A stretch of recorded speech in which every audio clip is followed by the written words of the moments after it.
Adolf Hitler n'a jamais caché que l'Union soviétique était l'ennemi mortel du Troisième Reich.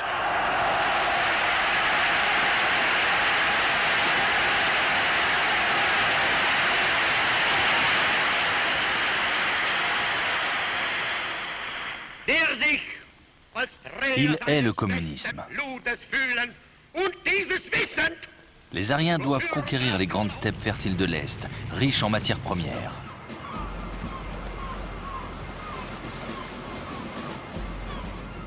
Grâce à cette nouvelle terre promise, la race allemande assurera sa domination sur le monde.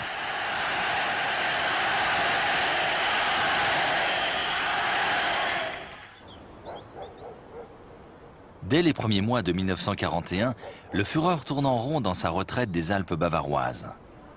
Il prépare son prochain méfait, l'opération Barbarossa, l'invasion de l'Union soviétique.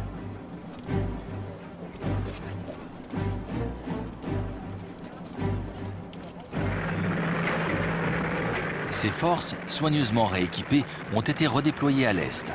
Elles sont prêtes pour le grand assaut.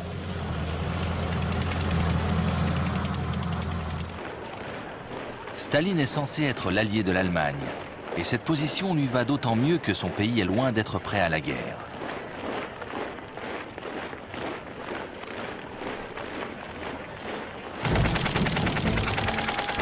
Malgré son avance technologique et sa supériorité en nombre, l'armée rouge a été considérablement affaiblie par les purges staliniennes des années 30. Les 3/4 des officiers ont été exécutés ou emprisonnés.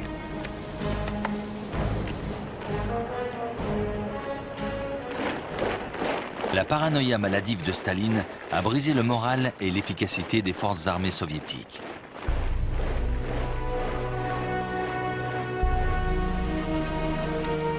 Lors de l'invasion de la Pologne voisine, Staline a désespérément maintenu le statu quo, donnant des ordres pour ne pas offenser l'ogre allemand.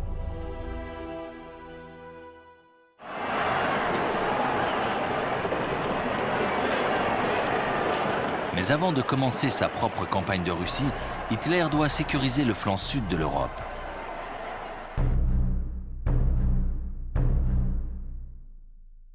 La Roumanie, la Bulgarie et la Hongrie sont des alliés fiables. Mais au mois de mars 1941, le gouvernement yougoslave pro-allemand est renversé par des forces proches des Britanniques. Pays voisin, la Grèce, est également pro-britannique.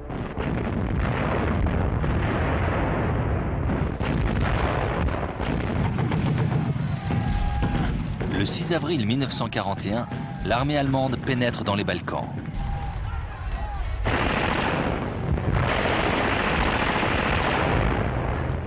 La 33e division entre en Yougoslavie. Toute résistance est rapidement étouffée. La capitale, Belgrade, se rend le 12 avril.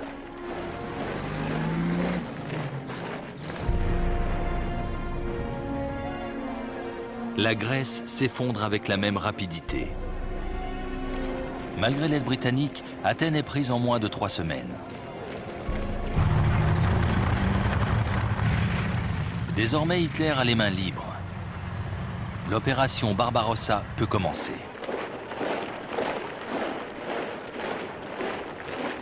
La progression des 4 millions de soldats allemands sera soutenue par 3000 avions.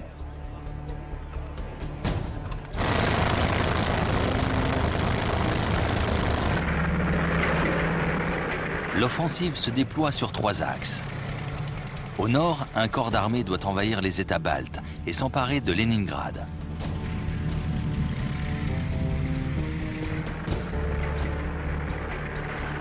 Au centre, un autre corps d'armée doit progresser vers Moscou.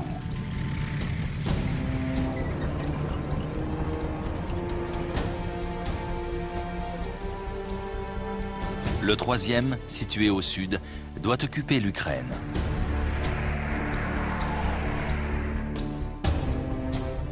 Les généraux allemands sont restés bouche bée lorsque le Führer leur a exposé ce plan. Tous l'ont trouvé trop ambitieux, voire dangereux, car il obligera à l'éparpillement des forces, mais aucun officier n'ose faire part de ses doutes. L'armée rouge est en meilleure position. Elle peut engager rapidement 2 millions d'hommes sur le front ouest et dispose de millions de soldats en réserve.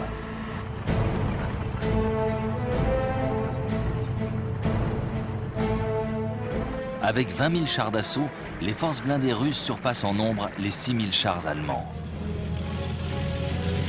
Les chars russes sont plus vieux et moins puissants, mais ils n'en constituent pas moins une formidable puissance de feu. Pour les Allemands, une seule solution: profiter de leur supériorité technologique pour frapper le plus vite possible, avant que l'armée rouge ne puisse concentrer ses forces. Mais cette stratégie sera-t-elle efficace?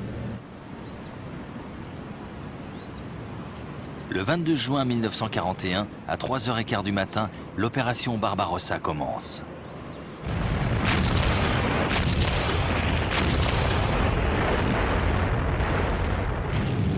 À l'aube, la Luftwaffe attaque les terrains d'aviation soviétiques.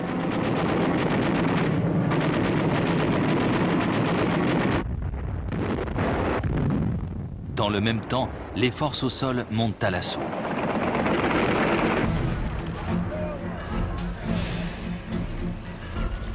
Les premières unités nazies franchissent la rivière Boug, frontière naturelle entre la Pologne et l'Union soviétique. Les panzers s'enfoncent profondément dans le territoire russe. En 2 jours, ils parcourent plus de 80 km vers l'est. Toutes les tentatives de contre-attaque russes sont irrésistiblement balayées.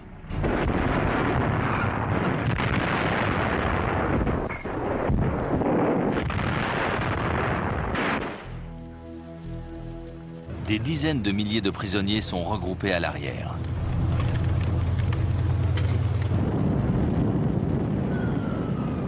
Les avions allemands se sont rapidement rendus maîtres des airs. Malgré sa supériorité, l'armée rouge paraît totalement tétanisée par l'audacieuse manœuvre allemande.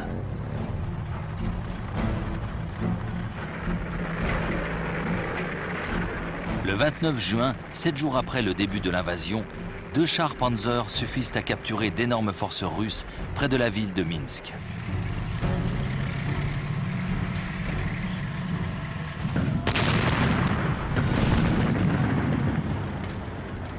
Avant même l'arrivée de la Wehrmacht, 300 000 Russes se sont déjà rendus.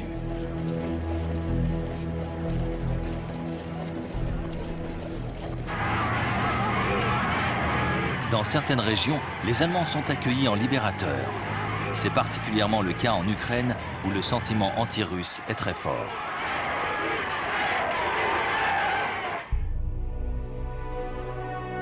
À Moscou, Staline s'est littéralement effondré en apprenant la nouvelle de l'offensive. Pendant plus d'une semaine, il s'est enfermé dans un mutisme total. Le 3 juillet, il réagit enfin et en appelle au patriotisme de son peuple. Il faut sauver la mère patrie.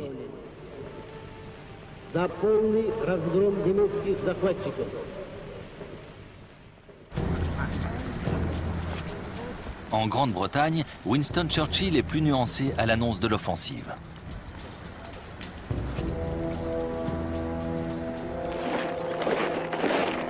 Bien sûr, cela signifie que son pays ne se battra plus seul. Le Premier ministre britannique annonce donc que tout ennemi de l'Allemagne nazie est un ami du Royaume-Uni. Mais il s'empresse d'ajouter « malgré nos différences politiques passées ». Il expédie à Moscou une mission diplomatique qui signe un traité d'assistance mutuelle avec le ministre des Affaires étrangères, Vyacheslav Molotov. Mais le Royaume-Uni ne peut pas faire grand-chose pour aider l'Union soviétique, sinon expédier quelques vivres par mer.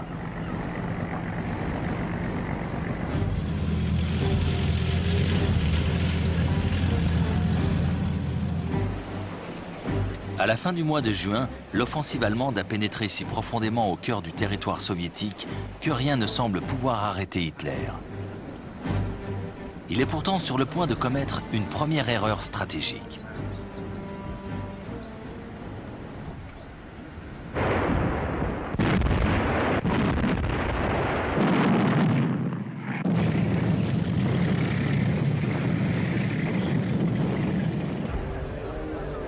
début du mois de juillet 1941, près de 300 000 soldats de l'armée rouge sont encerclés à l'ouest de Minsk.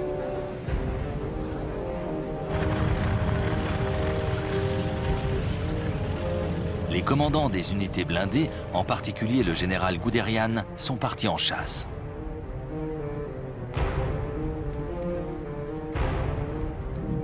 L'opération Barbarossa fonctionne à merveille.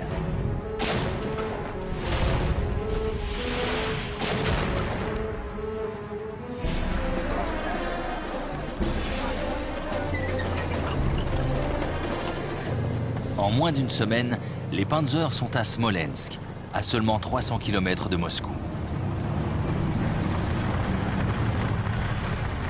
Le 22 juillet, un mouvement d'encerclement à l'est de la ville piège 310 000 soldats soviétiques.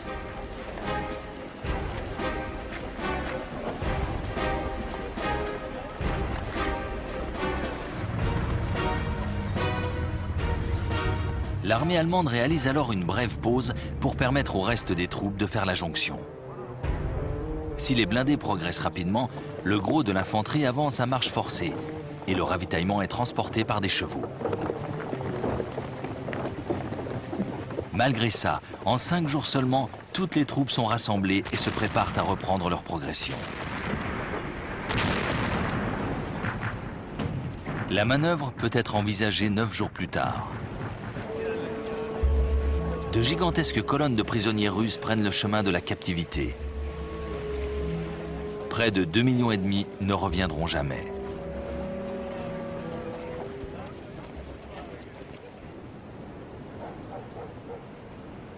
Moscou n'est plus qu'à 300 km et la route paraît ouverte.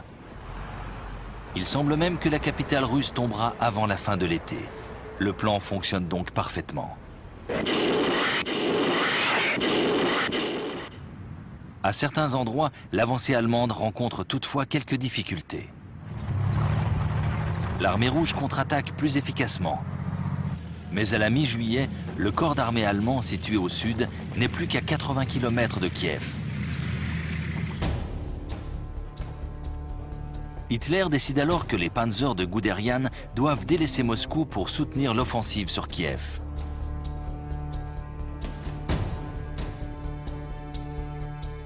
Guderian proteste énergiquement, mais Hitler s'obstine.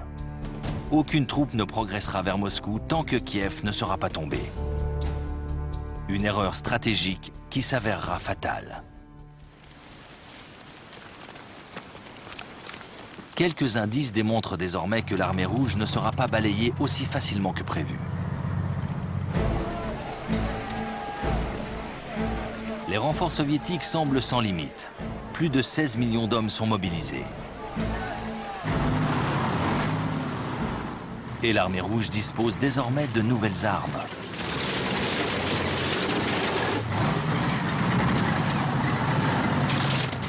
En particulier, le nouveau char T-34 de 37 tonnes. Il est équipé d'un canon de 76 mm. Il est plus rapide et plus adapté aux terrains accidentés que le Panzer Mark IV.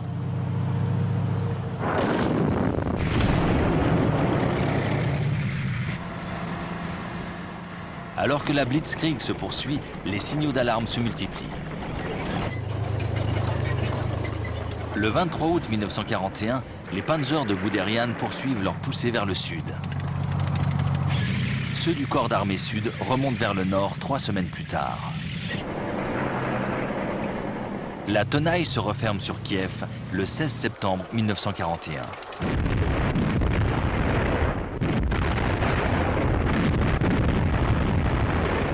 Deux corps d'armée soviétiques sont anéantis. Un demi-million d'hommes sont hors de combat, tués ou capturés.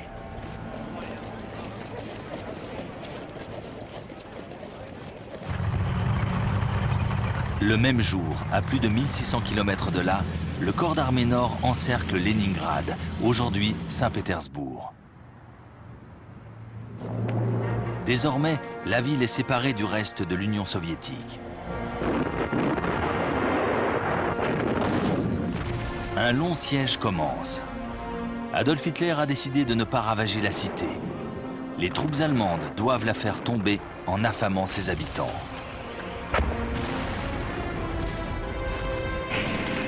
les conditions des assiégés deviennent vite dramatiques. La seule liaison avec le reste du territoire passe par le lac Ladoga à l'est. Mais c'est un cordon ombilical bien mince qui ne suffira pas à alimenter toute la ville. Dès le mois de novembre, 11 000 personnes seront mortes de faim.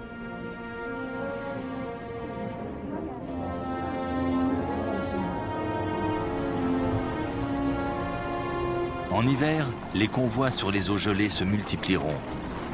Ce ne sera pourtant pas suffisant.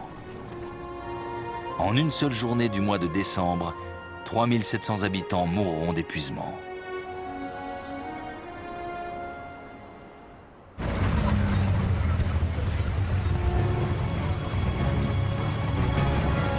À l'automne, le dispositif militaire allemand est prêt pour l'assaut final sur Moscou. Les Panzers de Guderian ont rejoint le corps d'armée du centre. Les Russes sont en infériorité numérique. Les Allemands alignent 2 fois plus de chars et d'hommes. Dans le ciel, c'est pire. La flotte nazie compte 3 fois plus d'appareils que l'armée rouge. L'assaut est lancé le 20 septembre 1941. Une fois de plus, les charges de Panzer s'enfoncent cruellement dans les flancs de leurs adversaires. Le 7 octobre, de nouvelles troupes soviétiques sont prises au piège. Mais Staline est déterminé. Moscou doit être défendu jusqu'à la mort. Il demande au maréchal Georgi Zhukov d'organiser la défense de la capitale russe. Zhukov n'est pas un bleu. Il est sorti vainqueur du conflit russo-japonais de 1939. Les habitants sont mobilisés pour creuser des tranchées anti-chars.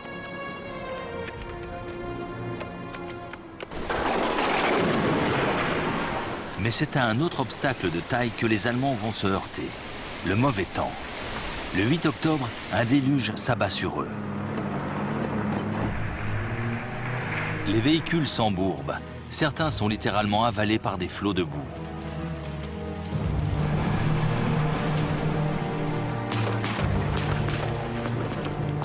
À la fin du mois d'octobre, l'offensive allemande vient mourir à quelques encablures de Moscou.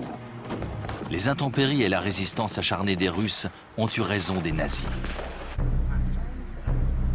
Hitler n'aurait pas dû retarder l'assaut sur la capitale soviétique. Cette erreur va lui coûter très cher.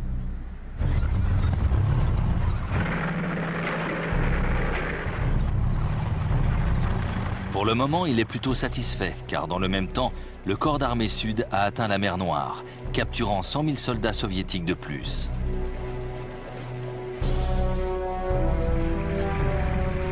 Mais la progression des troupes est désormais gênée par le mauvais temps.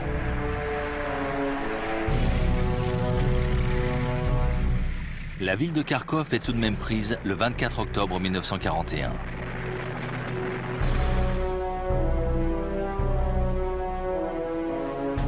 Mais il va falloir se battre contre un autre ennemi, le froid. Les troupes allemandes parties en guerre au cœur de l'été sont happées par l'hiver. Les tenues chaudes ne sont pas arrivées sur le front. La fière armée allemande gèle sur pied.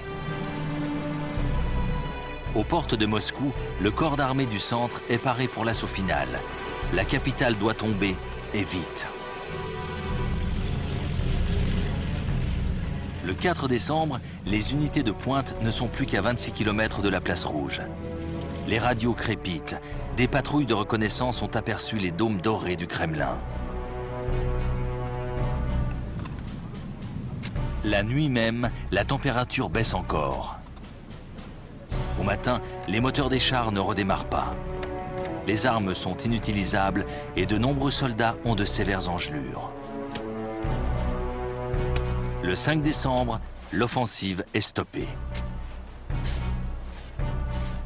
L'hiver vient de sauver l'armée rouge. Mais les Allemands sont confiants. Au printemps, ils parachèveront la mise au pas de l'Union soviétique.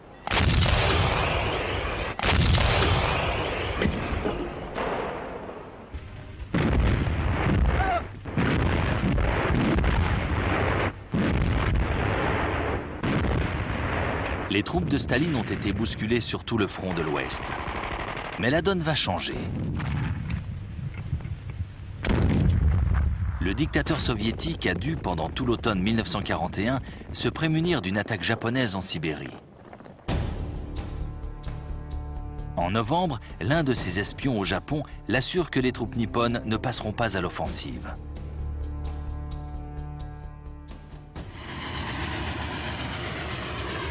« 30 divisions rejoignent aussitôt le front ouest en empruntant le transsibérien.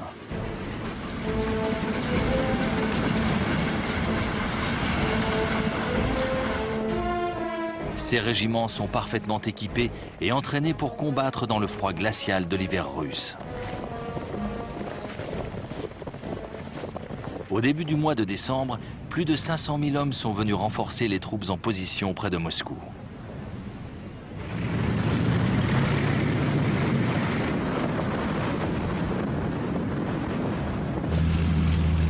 Le 5 décembre, alors que les Allemands ont renoncé à prendre la ville, une violente contre-attaque les surprend.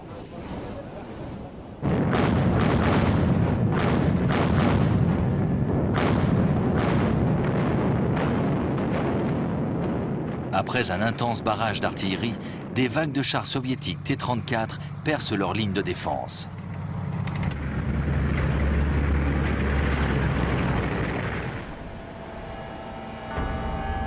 L'attaque est sauvage, désespérée, car les Russes n'ont plus grand-chose à perdre. Les Allemands décrochent dans la précipitation.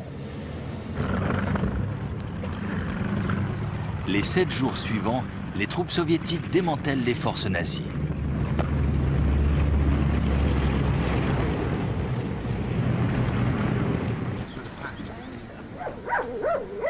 Pour Hitler, qui a stoppé l'offensive sur Moscou du bout des lèvres, le choc est terrible.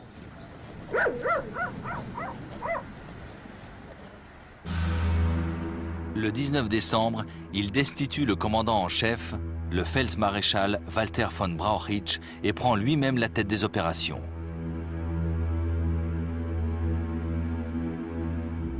Heinz Guderian et 35 autres officiers supérieurs font aussi les frais de cette purge.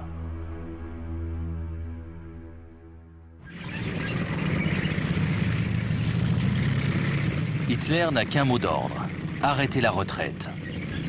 Les soldats allemands doivent combattre et mourir s'il le faut, là où ils tiennent le terrain.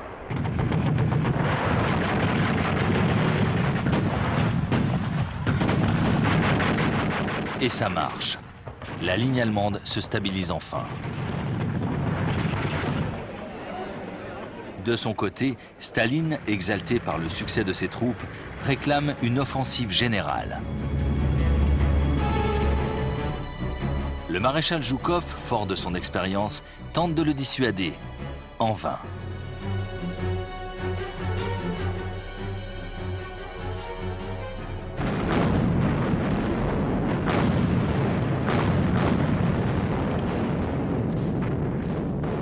De violents combats opposent les deux adversaires durant les 4 mois suivants. Mais les Allemands sont bien retranchés et aucun assaut n'est décisif. Cette fois, Hitler, habitué aux offensives éclairs et aux victoires rapides, a des raisons de s'inquiéter.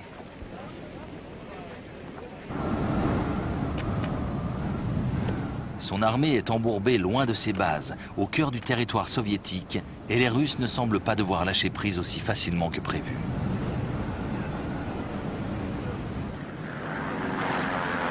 Ce problème ne sera bientôt plus le seul casse-tête du Führer. Le 7 décembre 1941, le Japon attaque les États-Unis sans sommation. Hitler doit soutenir son allié en déclarant la guerre aux Américains. Voilà un ennemi, et non des moindres, qu'il n'avait pas prévu d'affronter.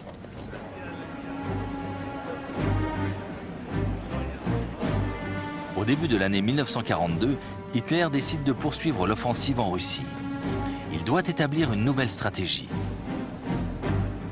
L'attaque tous azimuts n'est plus envisageable.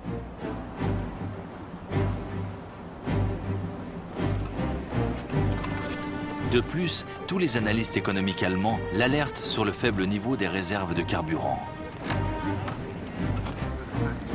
Il décide donc d'arrêter les attaques au nord pour se focaliser sur les forages pétroliers du sud.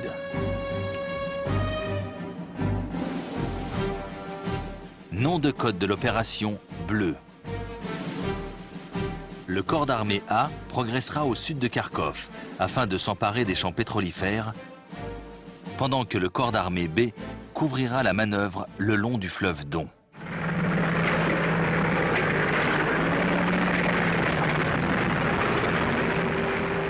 C'est à ce moment précis que les Russes tentent de reprendre Kharkov.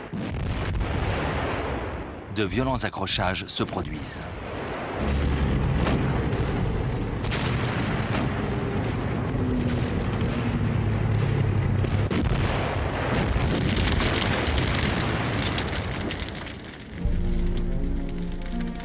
L'armée rouge perd 70 000 hommes durant les combats.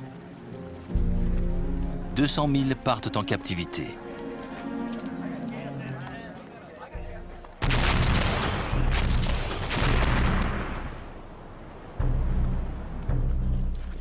En marge de l'opération Bleue, les Allemands ont poursuivi le siège du port de Sébastopol, en Crimée. Pendant 8 mois, les assiégés ont subi un bombardement incessant. Un canon de 400 mm monté sur rail a ravagé la ville.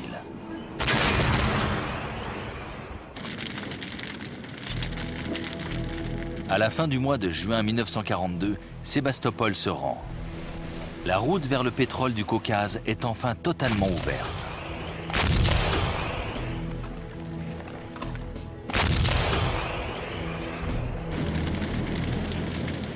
Le 28 juin, l'offensive commence. Le corps d'armée B force le passage vers le Don et progresse sur sa rive occidentale.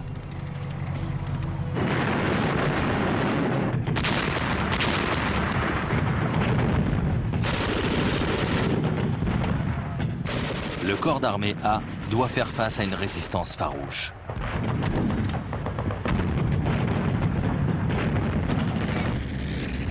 Mais le 19 juillet, il atteint les abords de Rostov.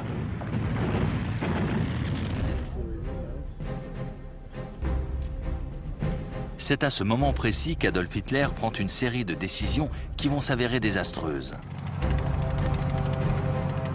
Alors que le corps d'armée B suit le plan prévu, le Führer le détourne pour qu'il s'empare de Stalingrad. La ville n'a pas une importance stratégique majeure, mais l'atteindre est un sacré défi.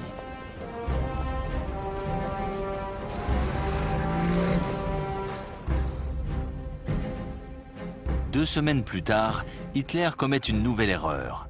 Agacé par la trop lente progression des troupes dans le Caucase, il leur envoie la plupart des panzers du corps d'armée B à travers les montagnes. L'avancée vers Stalingrad ralentit.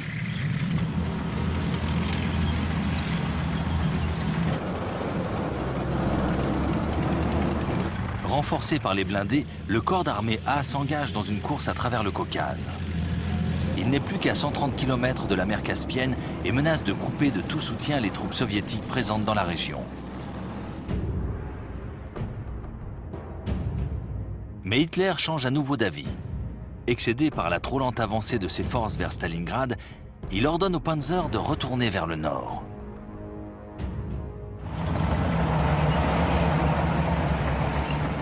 Le 9 août, le corps d'armée A atteint les premiers champs pétrolifères à Maïkop. Trop tard, les Russes les ont entièrement dévastés.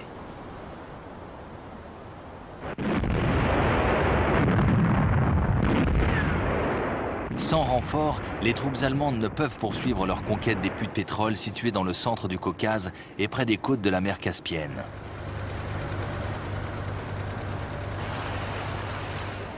De toute façon, l'attention d'Hitler se porte ailleurs.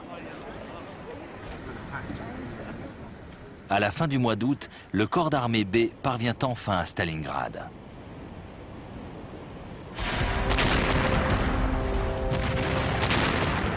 Stalingrad, la ville de Staline, l'ennemi mortel du Führer.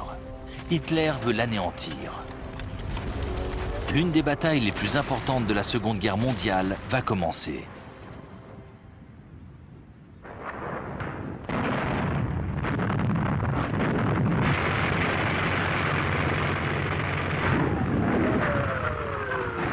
Le 17 août 1942, le général de la 6e armée, Friedrich von Paulus, ordonne à ses troupes de franchir le Don pour s'emparer de Stalingrad.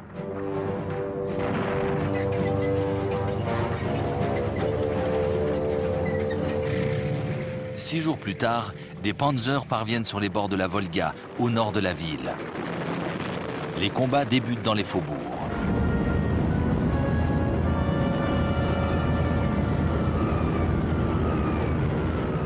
Hitler semble tenir sa plus grande victoire.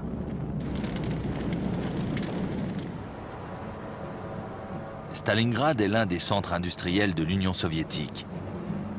La cité, longue de plus de 18 km, s'étend sur la rive ouest du fleuve. Ces usines produisent un quart des tracteurs, camions, pièces d'artillerie et chars d'assaut du pays. Mais les habitants ont eu largement le temps de fortifier la ville pendant que les panzers du corps d'armée B rejoignaient le sud. Ils ont disposé de 2 semaines pour se préparer à l'assaut.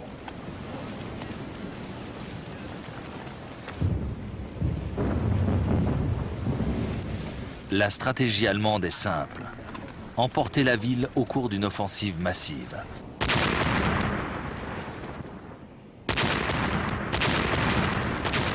La plus longue et la plus atroce des batailles de la Seconde Guerre mondiale débute.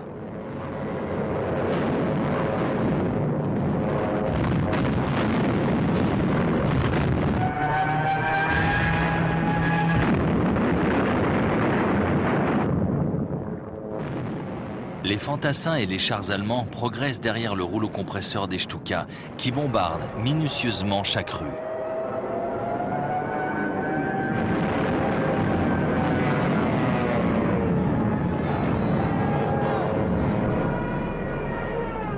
Les combats sont d'une rare sauvagerie.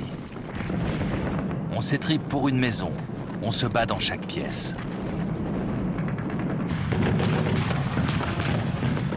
Les assiégés utilisent les réseaux d'égouts pour se protéger et communiquer. Les tireurs d'élite se camouflent dans les ruines.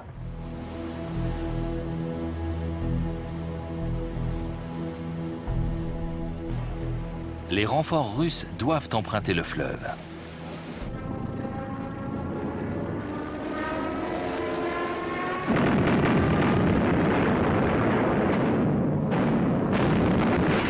Ils sont sous le feu des avions allemands. Pourtant, des milliers d'hommes rejoignent le front.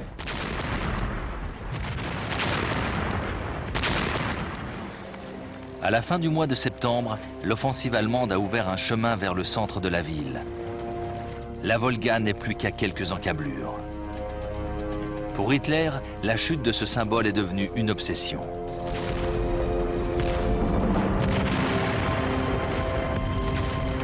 Le 4 octobre 1942, le général von Paulus se prépare à ordonner ce qu'il croit être l'assaut final. Les chars avancent, se frayant un passage dans les ruines, tirant à bout portant sur les défenseurs terrés dans les maisons encore debout.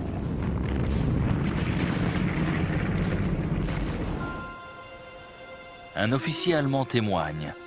Notre avancée ne se mesure pas en mètres parcourus, mais en nombre de cadavres. La victoire paraît acquise, mais les Allemands ont trop étiré leur ligne.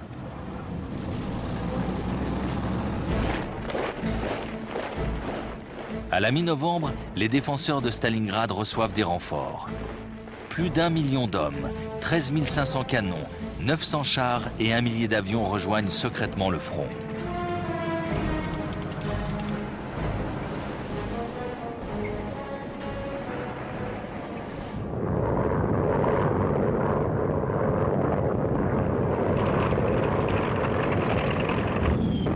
Le 19 novembre, l'armée rouge attaque le flanc nord allemand.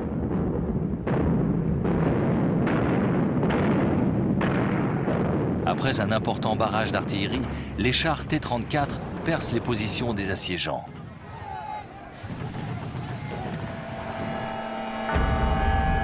C'est au tour des nazis de se rendre par milliers.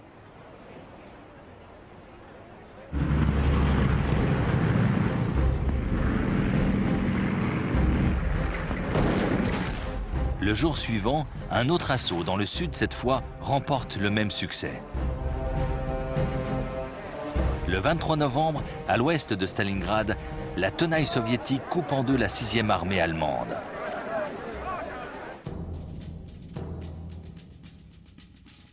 Le général von Paulus pense qu'il doit se replier, mais Hitler lui ordonne de tenir ses positions et de poursuivre le combat.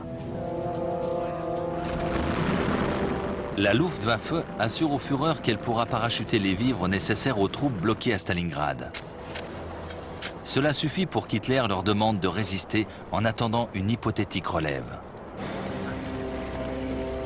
Le 12 décembre, le Feldmaréchal Erich von Manstein, commandant en chef des troupes stationnées dans la région, lance l'opération Tempête d'hiver.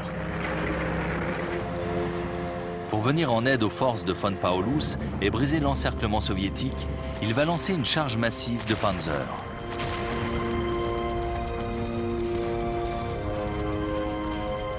Les 2 premiers jours, l'offensive fonctionne. Mais l'armée rouge ne tarde pas à réagir. Le 23 décembre, les chars allemands sont tout de même à 45 km de Stalingrad.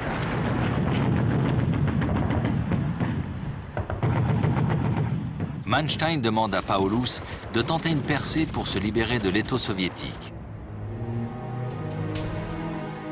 Paulus attend les ordres de Berlin. Hitler refuse catégoriquement. Quoi qu'il en soit, c'est déjà trop tard. Le maréchal Zhukov enclenche une nouvelle phase de son plan de bataille.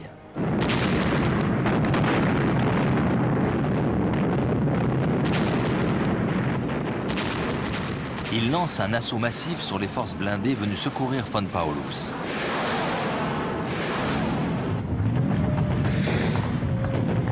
Les Panzers sont repoussés hors de la ville et à la fin du mois de décembre, la garnison allemande assiégée dans les faubourgs de Stalingrad a perdu tout espoir de repli. Le pire est à venir, car le ravitaillement aérien est un fiasco complet. Pour survivre, les soldats doivent réceptionner 700 tonnes de marchandises par jour. Ils n'en reçoivent jamais plus de 80.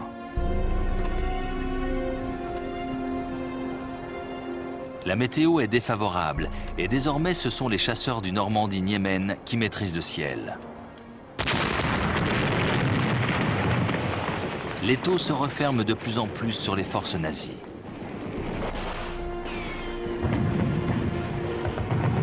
« 200 000 hommes sont piégés.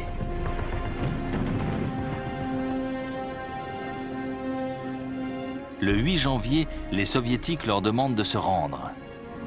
Ils refusent.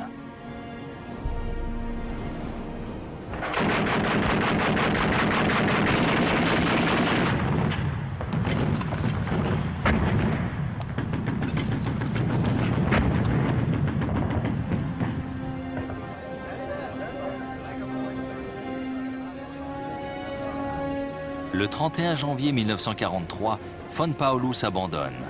Il se rend sans condition.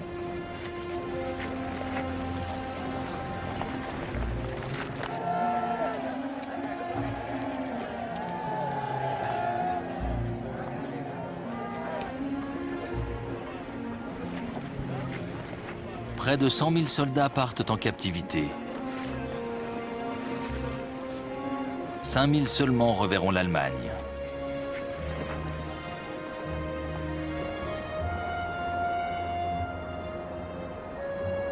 Stalingrad porte l'empreinte du sang versé. Les Allemands y ont sacrifié 300 000 hommes. Leurs alliés en ont perdu autant.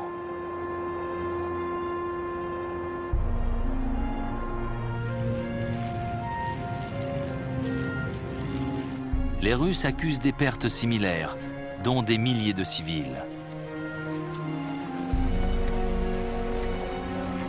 Pour l'Allemagne nazie, la bataille de Stalingrad est la première catastrophe de la Seconde Guerre mondiale. Ce ne sera pas la dernière. Désormais, l'armée rouge passe à l'offensive sur la totalité du front occidental.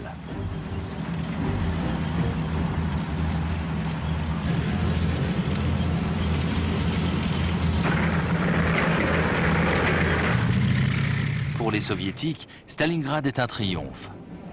Mais le maréchal Zhukov n'entend pas s'arrêter là. Il veut maintenant repousser les troupes du corps d'armée A, encore stationnées dans le Caucase. Les troupes russes franchissent les montagnes. Au début du mois de décembre 1942, elles sont à 180 km de Rostov. Cette fois, ce sont les Allemands qui courent le risque de se faire disloquer. Hitler n'a pas d'autre choix. Il doit autoriser la retraite du corps d'armée A.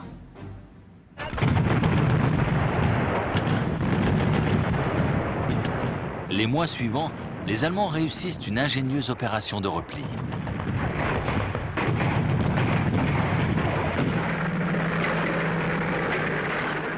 Des centaines de milliers d'hommes se retirent. Le 12 janvier 1943, Zhukov libère ses forces.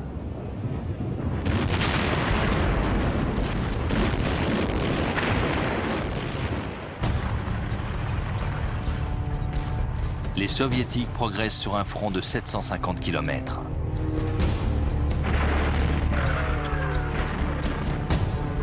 Les Allemands sont moitié moins nombreux.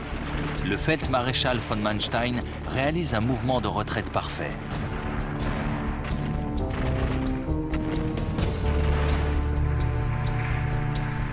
Mais à la fin du mois de février, le drapeau rouge flotte à nouveau sur Koursk et Kharkov.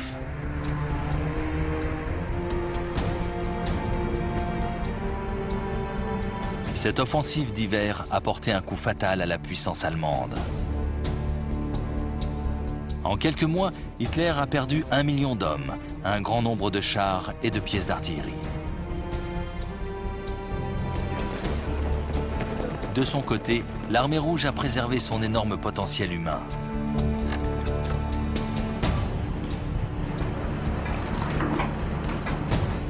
Le Kremlin a augmenté la production d'armes. Moscou peut même compter sur l'aide matérielle des États-Unis et de la Grande-Bretagne. Les Allemands ne bénéficieront plus longtemps de leur avance technologique. Le char T-34 soviétique est un redoutable tueur de Panzer. Les orgues de Staline, les Katyusha, taillent en pièces les troupes allemandes.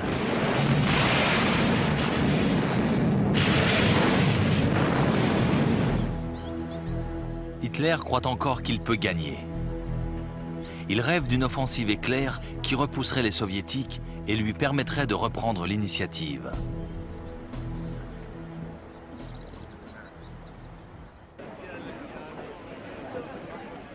Le Führer a choisi le lieu de l'attaque. Ce sera Koursk, à 400 km au sud de Moscou. C'est là que les Soviétiques ont enfoncé très profondément les lignes allemandes. Mais sont-ils réellement vulnérables? Hitler le croit. Il veut les anéantir en détruisant leurs lignes de défense. Il compte particulièrement sur une nouvelle génération de chars d'assaut, conçus spécialement pour traquer les formidables T-34 soviétiques.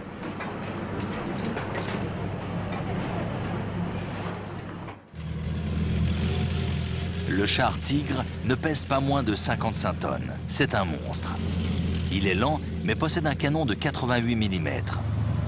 Il est surtout renforcé par un blindage frontal qui le rend quasiment invulnérable. Un autre char, le Panther, plus rapide, participera à cette offensive blindée. Armé d'un canon de 75 mm, il sera un adversaire redoutable pour le T-34. Ce matériel est de conception si récente qu'Hitler est obligé de retarder l'offensive pour permettre aux chaînes de fabrication de produire et d'acheminer sur le front le nombre de chars nécessaires. Mais avant même que les forces allemandes soient rassemblées, le commandant en chef soviétique, le maréchal Zhukov, sait tout du plan de son adversaire.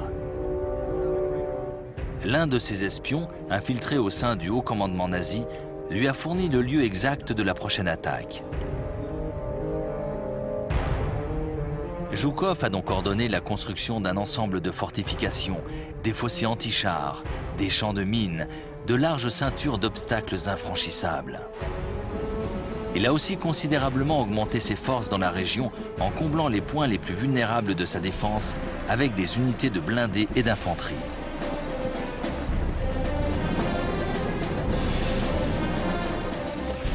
À quelques jours du déclenchement de l'attaque, les Allemands sont inférieurs en nombre et surtout ils sont attendus. il n'y aura pas d'effet de surprise.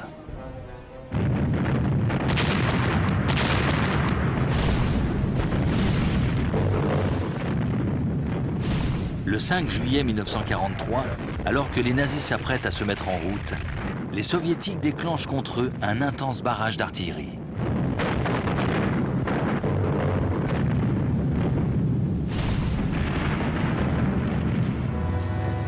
Pourtant, le jour suivant, les Panzers quittent leur position de départ. Très vite, ils sont contraints d'affronter un ennemi parfaitement retranché. Cette fois, il n'y aura pas de guerre éclair.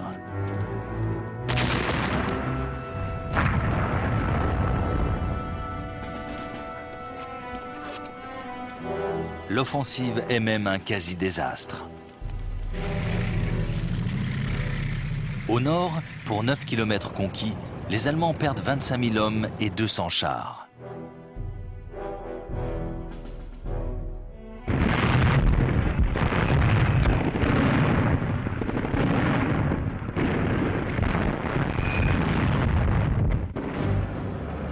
Au sud, l'assaut est plus concluant. La charge s'enfonce de 37 km dans la défense soviétique. Mais à quel prix?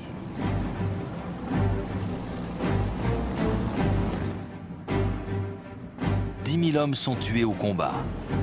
350 chars sont détruits.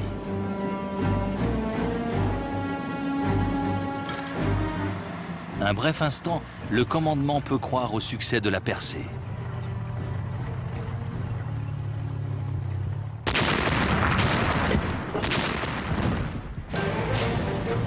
Jusqu'à ce que Zhukov fasse intervenir fort. Le 12 juillet 1943, 900 chars s'élancent sur le flanc allemand. «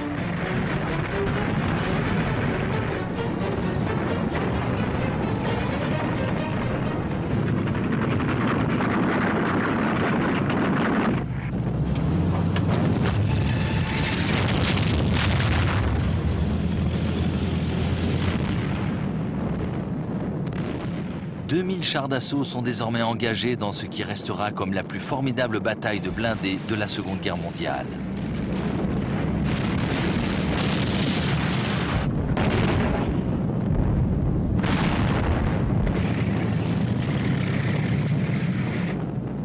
Les T-34 russes écrasent les lignes allemandes en tirant à bout portant sur leurs cibles.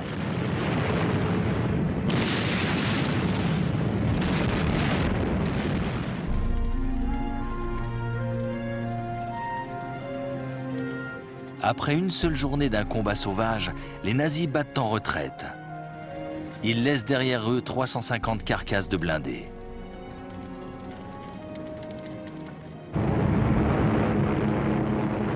Dans les airs, la bataille fait également rage.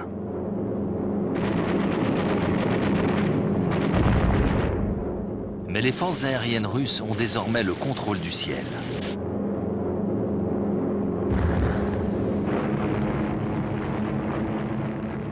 Un formidable tueur de chars est lâché, le Ilyushin IL-2 Stormovik.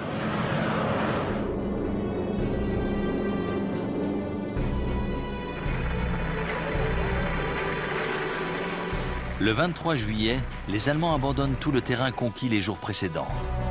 L'élite de leur armée vient d'être décimée.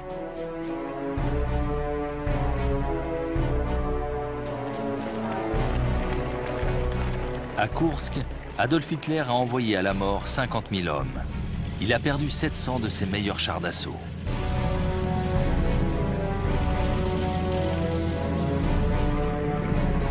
Pour le Führer, c'en est fini des rêves d'offensive victorieuse à l'Est.